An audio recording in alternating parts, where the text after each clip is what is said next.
Ladies and gentlemen, you're welcome to this edition of the Beyond Africa podcast.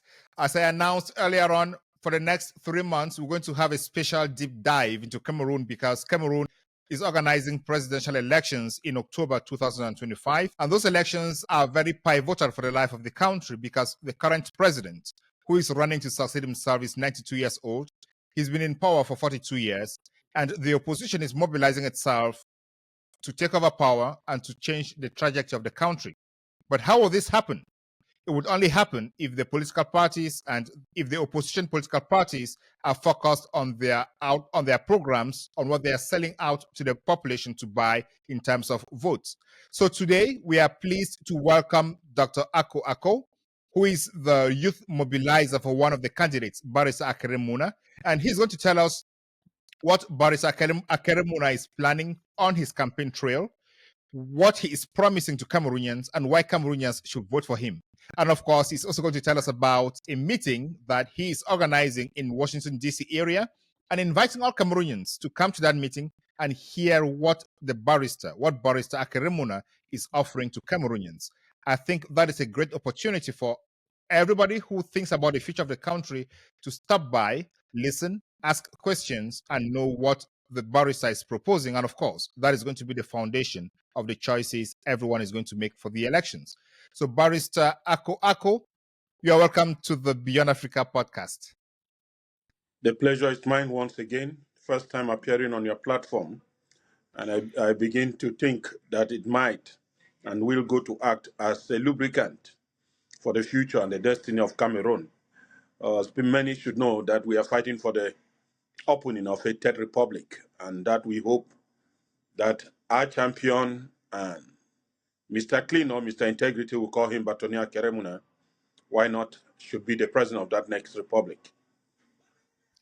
Thank you so much for coming to the podcast. I've tried to get you here, but you've been so busy doing your youth mobilization back at home.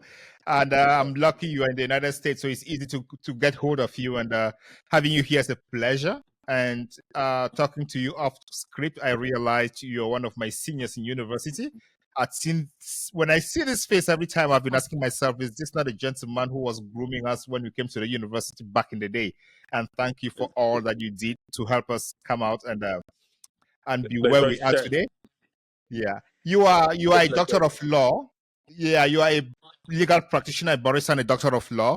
And could you just tell us a little bit about the importance of law and why you chose this field at this critical time in Cameroon's political history? Yeah, while I grew up, I realized that law is complete because law diverse or cut across all academics or social domains. It is a lone subject that is studied by the medical officials. It is equally studied in aeronautics, or called space law. It's today the computer world. We have information and communication law. So I begin to think, like as a lawyer, that you are going to have a complete mindset, and always their inductive and deductive manner of reasoning has given to us the capacity to at times come out of certain situations which others who are not of the domain are always thinking like lawyers are liars when you play with the psychology and the brain of those who are not within the domain. So law is one of those fields that I think, even when you look at the life of the United States, you realize that majority of those who have been to the White House has a legal background. And it is not by chance that even in Cameroon today, you find the same group of legal minds coming together and seeing how they can lead the nation again to a new dimension. And when you talk, I'm talking of Barrister Akere Muna with his international aura, and again, one of which many have expected at the level of international organizations, the United Nations, Transparency International, African Union. He has been a consultant within such circles, and that is because he has the legal mind that he's having, the legal background, which comes out exemplary. So we continue equally. The birds of a feather flock alike. So it is just but normal. I equally urge people, but it's not easy for you to be. So when like I just said, when you have somebody with a legal background, it is always normal that we go in for something which Cameroonians have never seen and which Cameroonians are still expecting. We, as President Paul Biya has, he was a political science student, and we think it's even the cause that he has concentrated more of his 43 years in power, how to maintain power, but how to salvage the situation, the poverty, the infrastructure, the economy, the education, health has been very disastrous. He keep on consulting abroad when he thinks he has well-referenced hospitals back home. Yes, it is equally normal that I can advise any young Cameroonian that the legal field is one which is open and again very available. Many always think that when you go to study law, you must necessarily become a lawyer. No one has ever seen that there are a lot of international opportunities that warrants a legal background. So one is politics and many others can follow.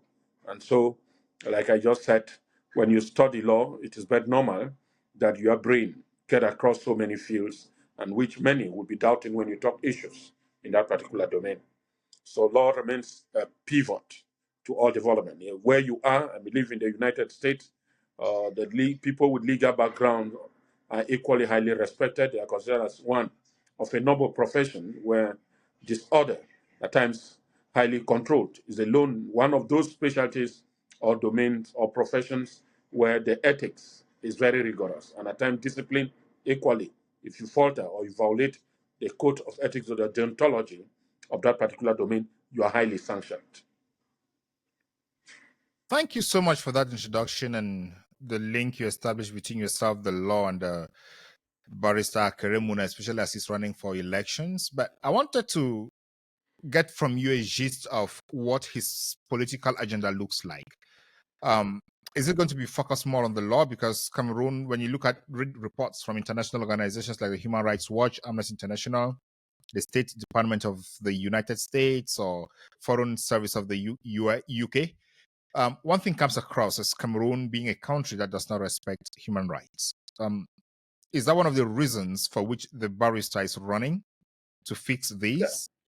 Yeah, when you go to one of its pillars, we have the 8 pillars in the vision of 2024 within Barrister Akere. One of it is independent judiciary, independent and free judicial system, which we think is one of the most corrupt in Cameroon today. People have been arrested several times. You can't remember. So many journalists are in prison. Some have been assassinated. Accounts are not being made for. Cameroon's situation of the World Human Rights or United Nations Human Rights records is disastrous. And equally, many who have been caught in prison in the name of corruption charges. And I'm talking of people like Vamoke and equally Marafa Midu Yaya, whom we see that presently they are going under health struggle. A journalist that was arrested in Boya but disappeared between Boya and Yaoundé, and up to today, family members are still asking where his corpse is, and many others. Why not? We are talking of Mancho BBC, a journalist with Coco FM, Abakwa FM, who equally was arrested linked to the crisis, and today he has been given a 15-year sentence for simply calling for a treatment, a better treatment to the people of the Bamenda town. And so a higher judicial council made of judges that they want to appreciate or to dismiss judges according to judges' ethics, not the president. Like in Cameroon, we should know that within the new constitution, President Paul Biya is the chief magistrate of the state, so he dismisses and promotes whenever he likes. And at times, many are saying for 14 years now, there have been no higher judicial council held where we promote and sanction those with bad conduct. So Barrister Akere Muna is promising a better judicial system, which is equally linked to excessive police force. We can't say about it. Those who are in charge with the maintenance of public order and tranquility coming from the police always violate citizens' rights in terms of arrest, and even when without warrant, hot as citizens are caught, some even flogged and molested publicly in the names of arrest. Even when somebody is under arrest, there is equally a bundle of rights that he has to enjoy. And in Cameroon, not forgetting what we are talking of dual nationality and protection, and equally the investment aspect, he has called on that if elected, dual nationality will be liberated. In terms of education, he's calling for STEM education. We're talking of science, technology, engineering, and mathematics. That Cameroon need to be oriented, job-oriented, rather than theoretical-based studies where students leave schools, then still carry all their legs and sit at home. So he has promised better working conditions for teachers and good health condition for hospital workers and other medical practitioners. I call him Mr. Clean, and equally Mr. Integrity. He is the lone among all the candidates that has never worked with the Bias regime, has never had anything to do with the present system. So it is difficult to find in Cameroon somebody that has been appointed 3 times and denounce or refuse or turn down the offer from the Cameroon government. That is why I love such character, and I believe that with him we can take Cameroon to what he called the new republic. Dr. Ako, thank you very much for that introduction and for the very reasons of which law is the foundation of the society and why Barrister Akere Muna thinks that a transparent judiciary is necessary for peace, security, and economic prosperity. But before we get into the details of the specifics, could you just list out the 8 pillars of his political campaign and strategy you spoke about? Yeah, one of it is the building of stronger institutions. Stronger institutions are the foundation. We have to do the revision of the constitution, which to him he thinks if Cameroon need to run well, we don't need strong people, we need strong institutions. Revising the constitution, he has said within 100 days, will give Cameroonian the institution needed.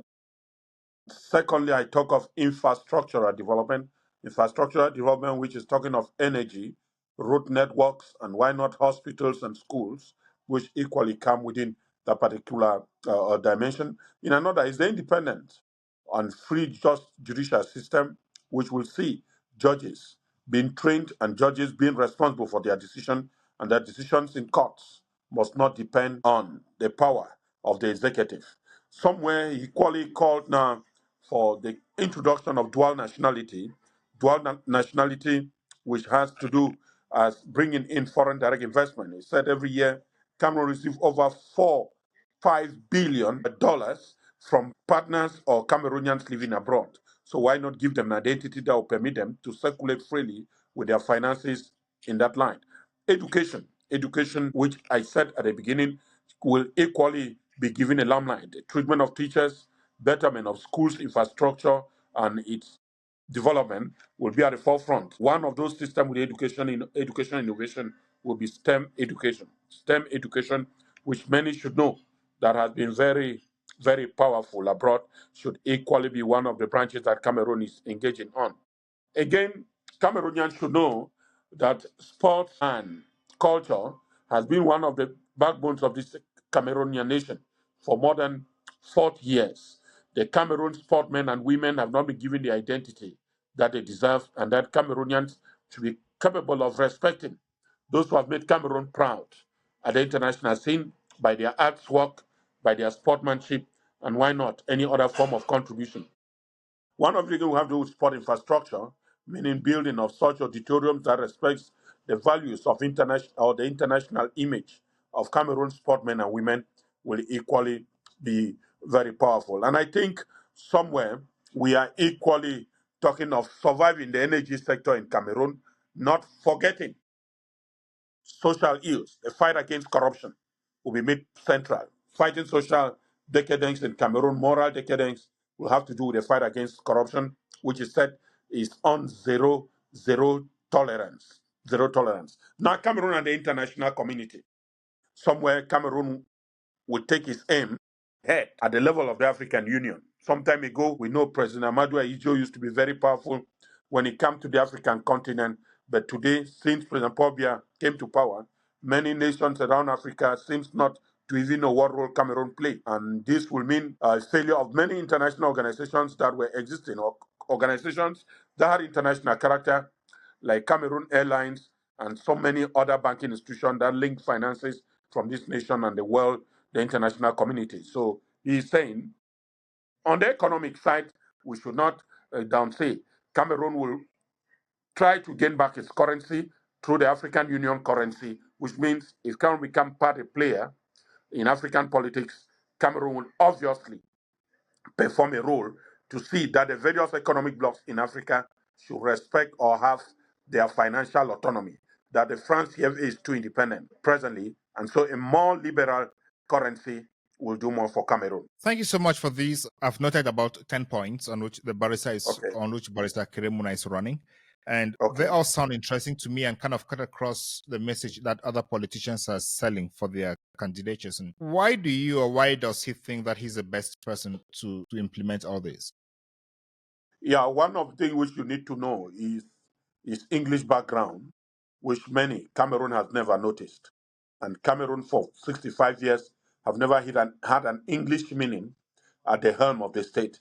And he's saying that having an English culture might mean a test for Cameroonians, and that he's trying to prove them, or they will prove him wrong for his legacy. Because he said he's on this basis, he's promising just a mandate. It's not coming for a mandate, it's a transitional leader, let me say so. And that Cameroonians should consider him as one who is passing through to fix the mess and then hand power democratically, which I said at the very first opening. Cameroon has never known a democratically elected leader. So he wants to assume in this position, considering his international fight against corruption. Presently, he consults with Shesikedi. Before we go to the international part of it, you mentioned the opening sentence there was considering his English background. Yes. It's recently that he had a conflict with some part of the population because one of his main supporters, Elimbi Lobe, was separating the population based on tribal lines. So would Barrister Akere Muna actually advance this view of his language or regional origins as his strongest point to become the president? It might not be a stronger point, but it's general belief. Within us here now, if you see the most successful nations in Africa, you realize that they have an English meaning, which we are simply comparing, not the individual, but the policies of the two and his academic background. That since he has not been of the more of the French making, bringing in an English style of governance. It's not language we're talking here. Bringing the English or the Anglo-Saxon system in governance might help to fight a lot of ills we have had in Cameroon, because the policy of laissez-faire is what has taken what President Paul Biya called rigor and moralization. 43 years gone into just a paperwork, an issue of propaganda, rather than an issue of rigor, which was supposed to be. So we know what English nations are. We can't compare the least English nation around Africa, and many Francophone Cameroonians are thinking that it is time for an Anglophone so that they can have a taste of the other side and how Cameroon can be managed using Anglo-Saxon principles. So Elimi Lobe, which I am telling you, is an individual equally. When a nation fails, the nation failed woefully. Before the country was handed to President Paul Biya in 1982, there was nothing of Bamileke queries or whosoever you may call a Wundo, but 43 years after, it is this divide that has kept the sitting president for these 43 years. And somewhere, I believe in one of his agenda that Barrister Akere Muna is going to be the unifier. You remember, owing to the fact that he has a more bilingual nature than any other candidate in the election. He expresses himself in both languages, which would mean it may be given a meaning, which Cameroonians know that Anglophone Cameroonians are more bilingual than Francophone Cameroonians because they have always been neglected that the other part of the treaty does not mean. So what does it mean when Barrister Akere Muna makes official statements both in English and in French as against the sitting president that always makes such statement in French and a translator is called to do this translation? Can you imagine? So this is the English culture that nothing matters. If it is for the interest of the people, why not? It will mean that in after Batonia Keremuna or the next president will be advised to be perfectly bilingual, since all Cameroonians will be tantamount to listen to their leader from his own voice rather than from the voice of a translator. How can you be in a bilingual country and every time you make an official statement, the official statement is translated by a journalist? A lot of this, and yeah. Yeah, you mentioned a point there about the unifier, in addition to his Anglophone background, and there is I don't call it a consensus or a popular opinion that if the opposition parties or the opposition leaders were to come together under a unified banner, they would have better stakes at the elections. Is the barrister who is a unifier working towards that? Yeah, one of the things maybe you were just getting for the first time, he was, in fact, is leading a platform. The Univer Party is not his party. He was simply called by that party for him to be the flag bearer of that party. And added to that, he's being presently been supported by a faction of the UPC. We know that the UPC was divided into two or three. One of the faction has endorsed by Tony Akere. Again, the Popular Action Party of the demise, Ayapola Bine, has equally endorsed him. On that same platform, there are more than 30 civil society organizations.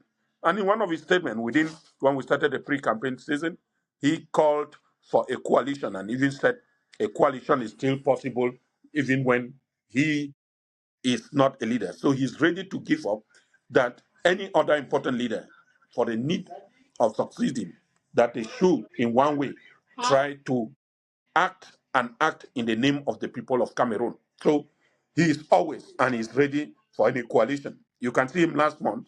He was with Bello Buba Maigari, and you can imagine he was one of those people again who attended the SDF Congress, and why not that of the MRC. All right. So, in addition to his call for unity and his Anglo-Saxon background, what makes him stronger again? Because all other candidates are calling for unity, are calling for coalitions, and other candidates like Maurice Kamto. Maurice Kamto is currently making his outings also in English and in French. And so, what makes Barrister Akere Muna stronger than all the other candidates in addition to these criteria that you have already named? That is the unifying position and the Anglo-Saxon background.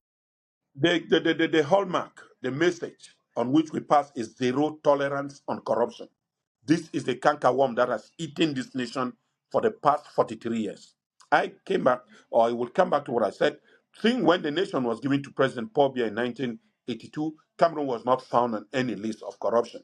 And that corruption is at the center of the economic waywardness of this nation. And he has said what we mean by zero tolerance. Cameroon is going to have what we call a smart economy, and that payments, whatever the amount, will be digitalized, which means no movement of fiscal cash, and anybody caught with fiscal cash will mean you have intention to bribe or to corrupt. So we need to look at it. It is not just a slogan, because we know where he has worked. Working with the Transparency International will mean bettering the position of Cameroon when it comes to the fight against corruption. Corruption is what has killed the infrastructural development, the development of hospitals and schools. Many projects have been abandoned, unexecuted. Many roads that even we know at the helm of the state. You just imagine we hosted the African Nations Cup 2022. Many of the stadiums that were geared for that particular Nation Cup and what was presented to be done is not what we had at the end of the day. Imagine a bag of cement costing 16,500 and a trailer of sand at 700,000 francs. When we know that a trailer of sand in Douala is 70,000 and costing 700 at the level of the state. This is what corruption has done. What about our road infrastructure? Every time a kilometer of road is given, the cost is 11 billion. Of that 11 billion, about 40% of that money is made to settle with administrative bottlenecks or those who do administrative checking on the same sites of construction. This is where we are. And what of some public exams and entrance into public offices? Some people more is that you have to pay an amount to get a seat in the prestigious schools like Enam, Eric, and many what we call school for military training, EMIA. So those prestigious schools which have become again a call for the rich. It is not accessible to the poor. The fight against corruption is at the center of Barrister Akere Muna, and everybody is aware. If you are not aware, I want to tell you that the fight against Glencoe case, which was sold in London, is the sole fight of Barrister Akere Muna. And today we are talking of SNH and other conglomerates which have been wolfed around the family of the director of SNH, Adolf Mudiki, and the wife, who have been using it as a family dynasty. We need to come to it. All has been denounced. All these have been denounced lonely by Barrister Akere Muna, and many of those candidates will tell you they had no idea of what Glencoe has been doing in Cameroon, or that the finances at SNH is between Adolf Mudiki and the presidency of the Republic. This is huge amount of money that has to run the state and not private accounts of individuals. A lot of that. So he has made corruption at the center, and that if we prosper in fighting corruption, Cameroon will say hi while the sun shines. Thank you very much, Dr. Barrister Akere. Ladies and gentlemen, if you're just joining us now, you're joining the Beyond Africa podcast, and today we're discussing Barrister Akere Muna's political campaign for Cameroon as he targets the 2025 presidential elections. And with me on the Beyond Africa podcast today is Dr. Akere, who is a youth mobilizer of Barrister Akere Muna's campaign. So, Dr. Akere, you just said before Paul Biya took power, Cameroon was not very corrupt. And after he took power, Cameroon has been a champion of corruption at least twice, and the corruption persists. And you also say Barrister Akere Muna says he's one of the best to take Cameroon out of this corruption, because corruption is the main problem in Cameroon. And you said one of his strong points is because he's going to bring the Anglo-Saxon system of education. Before President Paul Biya took power, that was President Amadou Ahijo. He was not an Anglo-Saxon. He was not a lawyer. And those are the two key points you've hammered on Barrister Akere's competence and why Cameroonians should vote for him. I'll let you talk about that if you want to talk about that. But I wanted to move gears to talk about the first pillar you mentioned here, which was strong institutions. And those strong institutions you mentioned, the revision of the constitution. Personally, I feel that the constitution of Cameroon is not a democratic constitution. It invests power in one person's hands. The legislature is under his control, the judiciary is under his control, as you already mentioned, and it makes it difficult for any other person to have a say in the public life in Cameroon. So what are the specifics that Barrister Akere Muna is proposing as to the amendment of the Constitution of Cameroon to make it more democratic and more representative? Yeah, thank you. When we are starting with the mandate of the President of the Republic, the President of the Republic mandate was taken from 5 to 7 years. And 5 to 7 years, not only 7, but that it is renewable. Renewable, meaning there were no limitation to the number of mandate. But Tony Akere Muna is bringing mandate to 5 years, renewable ones, which we are going to see. And the president cannot be the head of the legislative power, which means somewhere there should be a distinction between the 5 or the 3 organs of the state. The president of the republic is head of executive, and the president of National Assembly, and the president of the Senate, and the president of the Supreme Court should maintain powers at various levels. So the president of the republic cannot be the chief magistrate of the state. Cameroon should be ruled by a supreme council, which is the constitutional council or the council of judges. And they should be the ones in charge with promoting and dismissing or sanctioning of fellow judges rather than the head of state. And again, a parliament like that of the Senate, where the president of the republic is authorized to vote 30% of the composition of the Senate.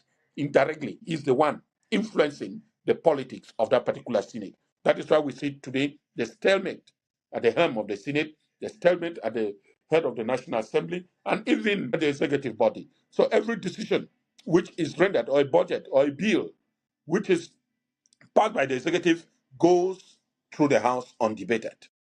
This is the type of quagmire Cameroonians will not like to witness in the next republic.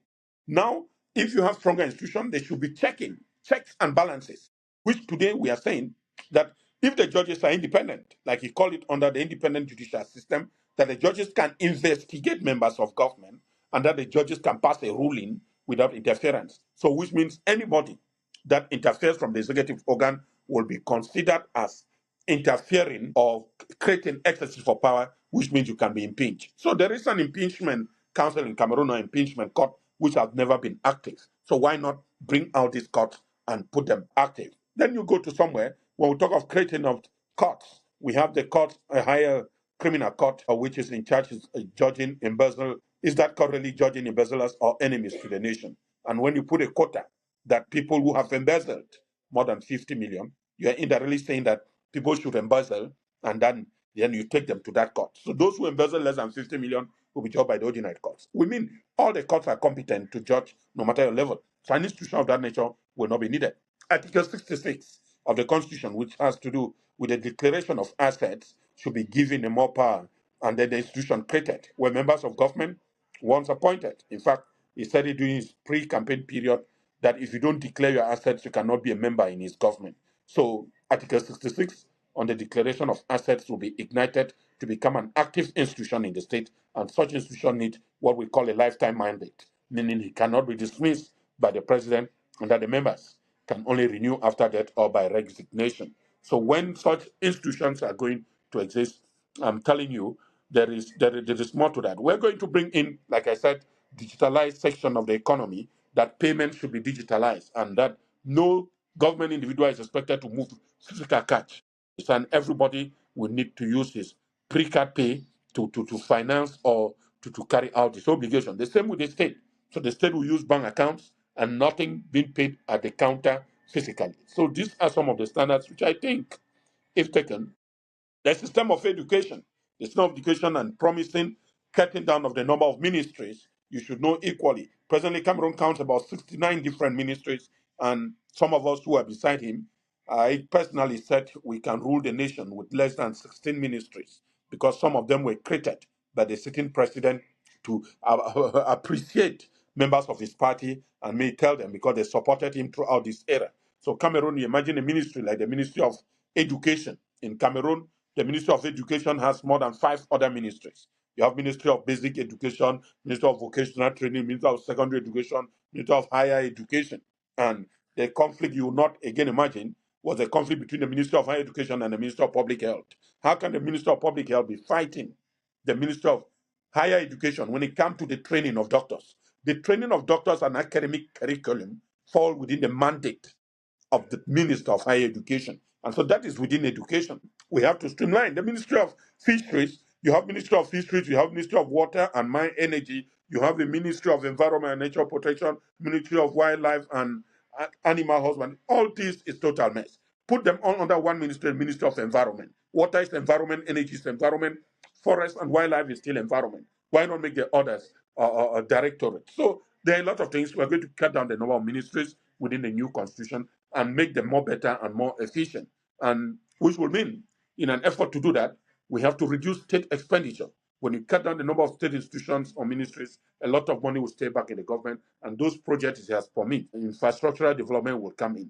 Education is considered most primary, and why we say education for all is free within the BS regime, people still pay hugely in primary and secondary schools. So there is going to be truly for us to see that there is free education for what concerns our primary education in Cameroon, and we think it is possible as he has promised. So these are a few which I may tell you, and a lot of others that may come later on. Thank you so much. That was quite deep. We Yeah, cannot go not through not through the forgetting whole, through the whole constitution. not forgetting the constitutional basis of diaspora, dual nationality or multiple nationality, which will take a constitutional backing as to annul the 1968 nationality law. Thank you so much. Tomorrow or on Saturday, you're going to be in Yattsville, Maryland, and one of the conversations I bet you would have with most of the Cameroonians who are sitting there with you is going to be about the form of the state. And this is a very important constitutional question, especially following the Anglophone conflict between 2016 until today, which is ongoing, which has given birth to the Amazonian movement. It has given birth to a Southern Cameroon's consciousness. How is the barrister planning to tackle this? Yeah, not planning. It just slipped off my mind that the revision of the constitution will have to do with the form of state. Let's not forget he is promising a federal system for Cameroon.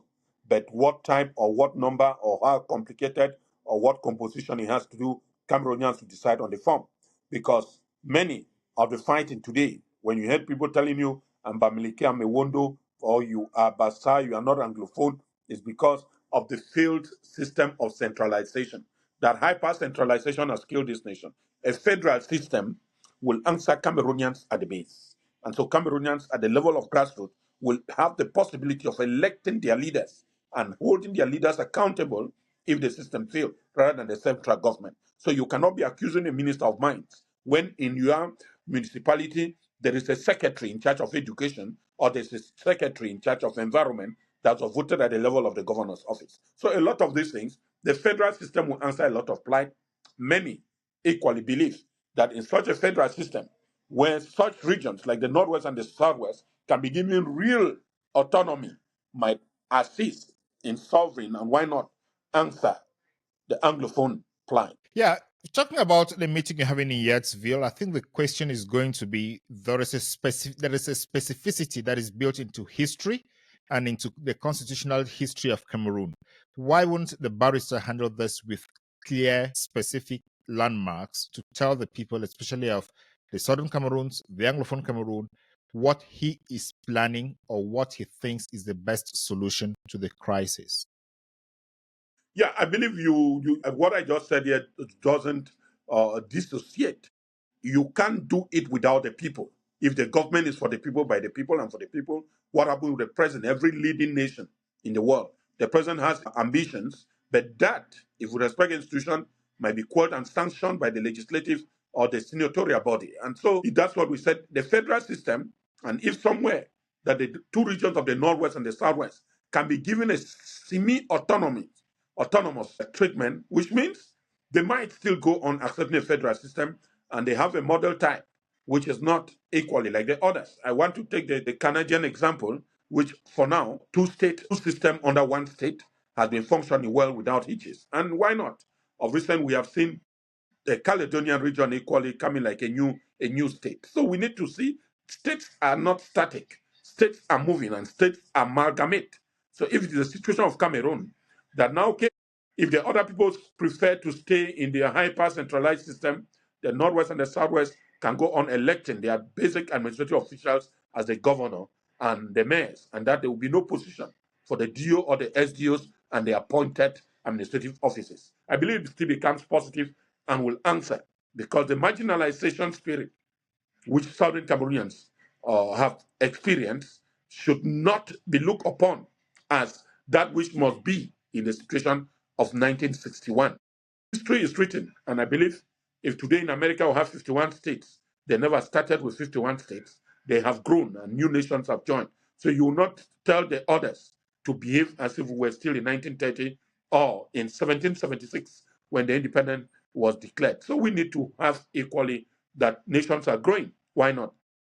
We should equally be aware that some time ago federalism was not even discussed in Cameroon, and today we can talk about it, and many others are having it on their political manifesto. That including Barrister Akere Muna manifesto, that the form of the federal system should still be decided by the people, and which means the people of the Northwest and the Southwest can still express their mind of what form of federalism they might like to work on. Why not the other regions should equally be given opportunity of what they want? And if that is what they want, then Parliament will surely vote for it, and the bill will be promulgated by the President of the Republic. Thank you for that. Ladies and gentlemen, if you're just joining us now, I am again with Barrister Akere, who is a youth mobilizer for Barrister Akere Muna as he campaigns to be the president of Cameroon. And they're organizing a meeting in Yatsville that we're going to talk about in a moment. And one of the questions that I just asked Dr. Akere is a prelude to what I expect to be asked at that meeting, because that meeting is in the United States, and we know how many Anglophones or how many Southern Cameroonians are in the United States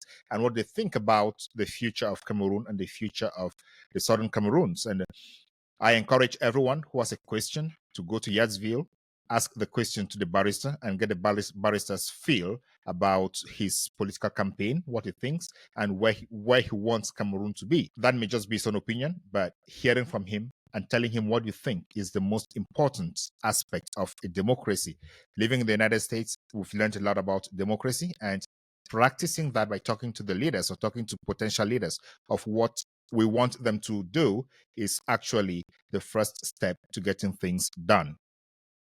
If you are just joining us now, kindly leave a comment. Let us know what you think.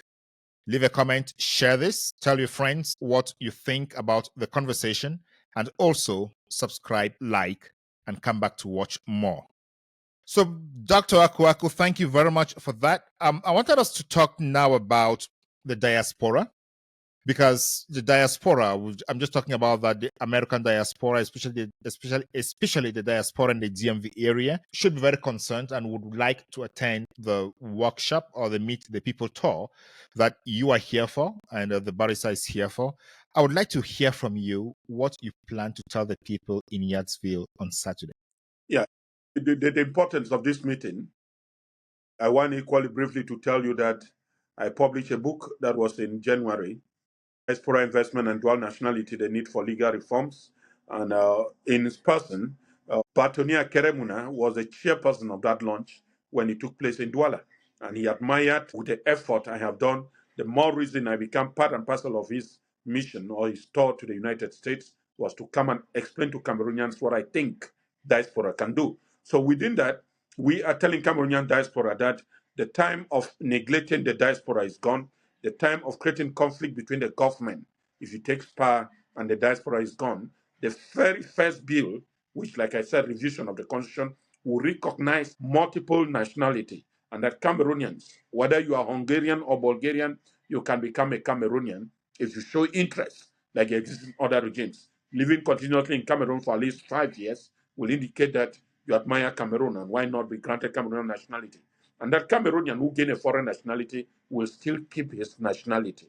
This will mean encouraging investment and encouraging other foreigners who want to be Cameroonians to be Cameroonians. Why not?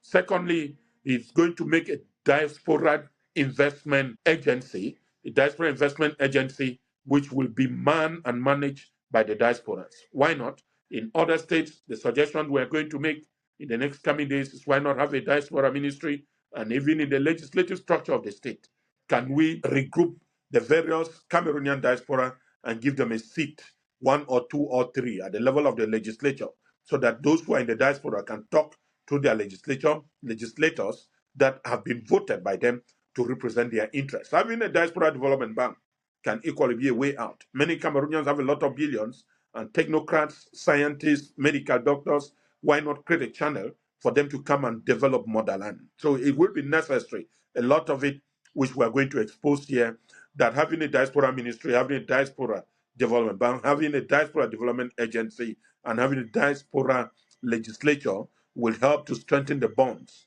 between Cameroon diaspora and the Cameroonian Republic, which was not the case. When you look today, you realize that what was not in the past, in 1982, is what we exist today.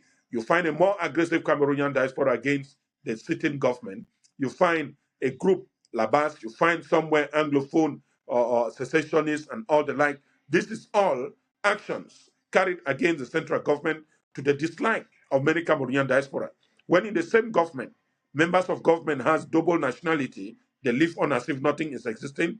Artists and sportmen we have seen still occupy positions in Cameroon, but when such is a layman or a commoner, that nationality is denied or waved away. So there is a need of putting a more flat table where things are talked and discussed with the diaspora than an aggressive system which we consider the government as enemies. So Barrister Akere Muna is going to create a government of friendship, a government that tolerates and admits diaspora differences while in unity, and that the development of Cameroon, and that Cameroon first and nothing else. Yeah, thank you so much. And just to highlight that I created this program, this platform to discuss and to get the diaspora involved in African affairs. And that is why our motto is transforming brain drain into brain gain, so that the diaspora can effectively get that room to participate in the development of the continent. Because most times diasporans feel that they are being abandoned or rejected by their home country, which should not be the case.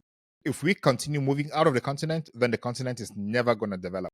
So we need to start looking for ways to bridge that gap where we talk about developing the continent by remaining here in the diaspora and working together with the government. And I think that is a very welcome initiative. And I would like to hear from you some recommendations that you make in your book before we go back. But by the way, did the barrister just adopt the thesis in your book and your recommendations into his political agenda? Yeah. One of the things which you have to listen, and we need to listen it for good. There is no nation that has developed without her diaspora. If you have a nation that has developed without her diaspora, you can point that out, and I will tell you that you lie.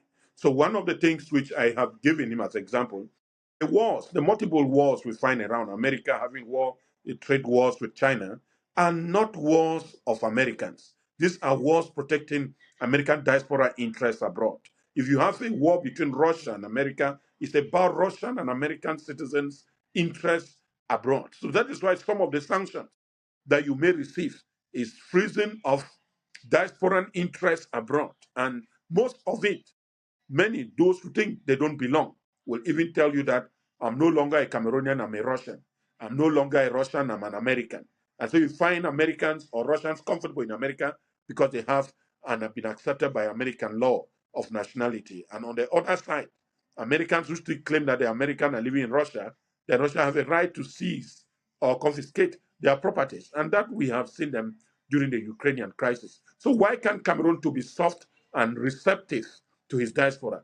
A lot of those who sponsored Israel, you can imagine that more of it is done by Israelite diaspora and many other countries in the world. In many other countries like Ethiopia and Nigeria or Kenya, where they have a good traces on diaspora involvement in the development of that nation, you will imagine that there are national bonds. In the raising of the state budget, there's a percentage of the bonds in financing when the government go out to sell bonds, some of those percentages are reserved for the diaspora, and nobody is set to purchase it except Nigerian or Ethiopian or Kenyan diasporas.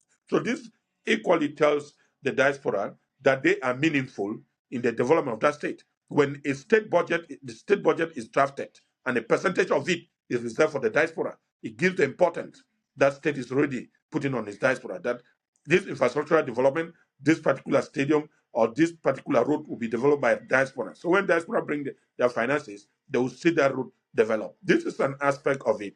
And to me, I think that there is a need to create peace. One of the things is what I call diaspora homeland reconciliation meetings. And why not? Reconciliation meetings now to heal the wounds of the past, but why not have a diaspora institutional trade fairs that are organized all around, which will mean at times once every 2 years, and within that 2 years, there are diaspora meetings organized in various nations and various continents. Why not set up diaspora institutions which are permanent to listen to the plight of Cameroonians that are abroad? Which means, why not, without coming to Cameroon, we have a president that handles issues in Maryland that is linked to the continent, North African president who is linked maybe with in Washington. And at the level of every consulate, there should be a representative to handle diaspora affairs and complaints, which means dialogue, social dialogue becomes an instrument of settling some conflict between the diaspora and homeland. That will do us much. So a lot of that within.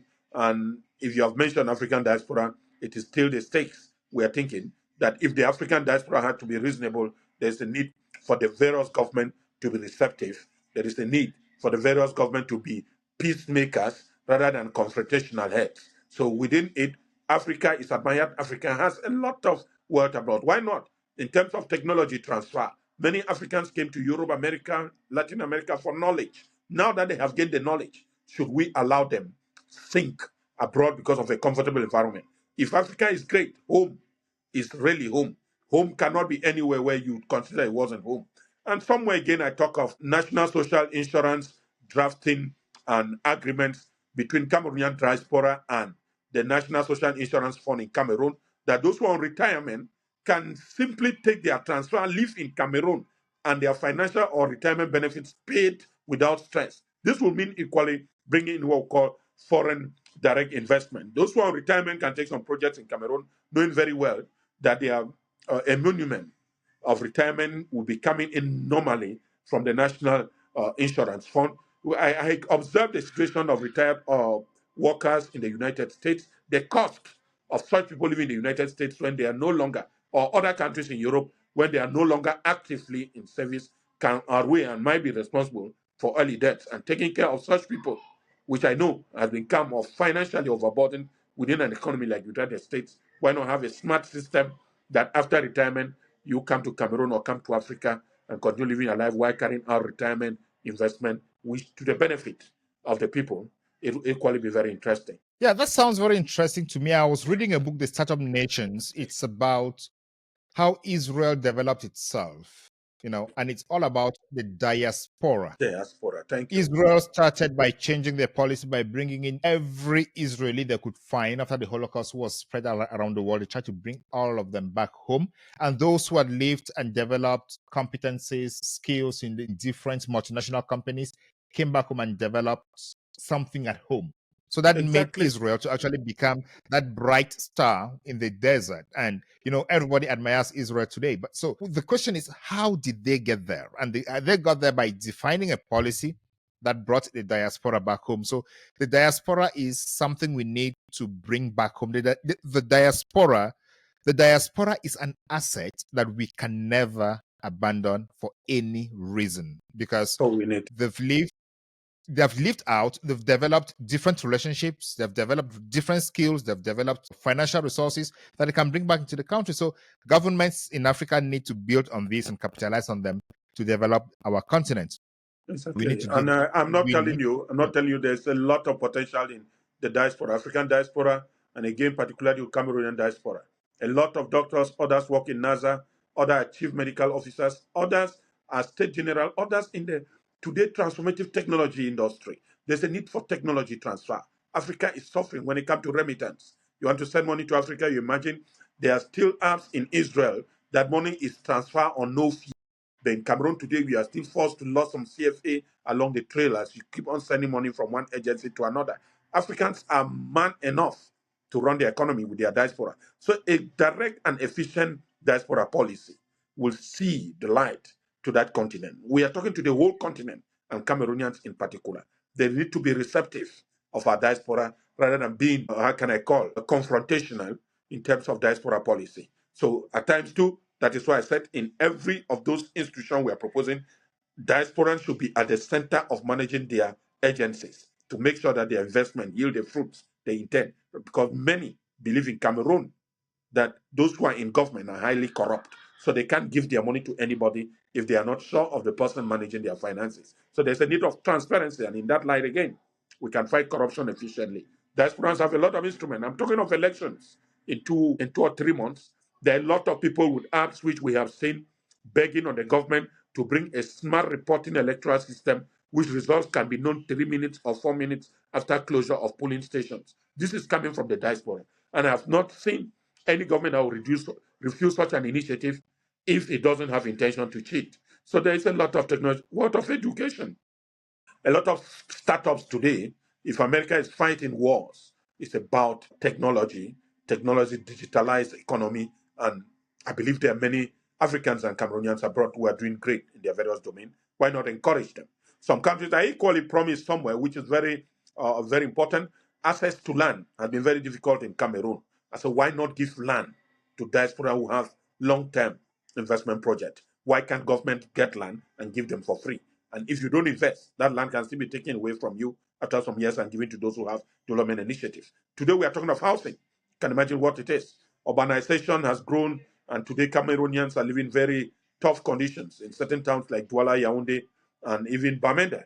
So why not bring in infrastructural development to the concept of diaspora investment, give them land, settle them, so that the kind of cities and quarters they live abroad, they can build such smart cities and quarters back home, so that instead of stealing money, bringing from Africa to Europe to buy standard buildings, take the same infrastructure from the diaspora and bring it to Africa, so that we too have a very clean and chanting environment like the one I just met somewhere here in Maryland. Yeah, thank you so much. That sounds like a deep plan in your book. And as you are in DMV, how much does that book cost for those who are interested in having it? Yeah, for those who in Africa, we are not too much. We used to give it at 30. Now that's 15,000, roughly about $30. So I don't know with those in America. Okay, I have some few copies that are here for those who come. We might not give you a bill because we equally need to still develop Africa. So that is what I may tell you. $30 in Africa. And now that we're in America, I believe $50 will not be too much. Absolutely. If you are going to the event tomorrow, I encourage you to get a copy of the book, because the ideas Dr. Akere is talking about are very interesting, and reading to know what policymakers are already thinking about this. Who knows? Even if Barrister Akere doesn't get into the presidency tomorrow, who knows if Barrister Akere is going to be a senator or a parliamentarian tomorrow, and he's going to be passing laws on this issue. So it's necessary to know what people are already thinking and partake in that conversation. So we build our continent together. We don't know Barrister Akere's plans, but there is nothing forbidden for anyone who is ambitious and who has policy plans and policy perspectives already. Yeah, that is it. It is Do you very want to say normal something about that? that you are in an environment where, in the United States, things are clear. When you become an expert in a particular domain, you might be appointed to lead such an agency so that you can put your knowledge into action. But then, we know, Africa being what it is, one never knows. But I hope to become one of those legislative members that can push forward for a bill so that diaspora investment should really be inserted in part of our governance.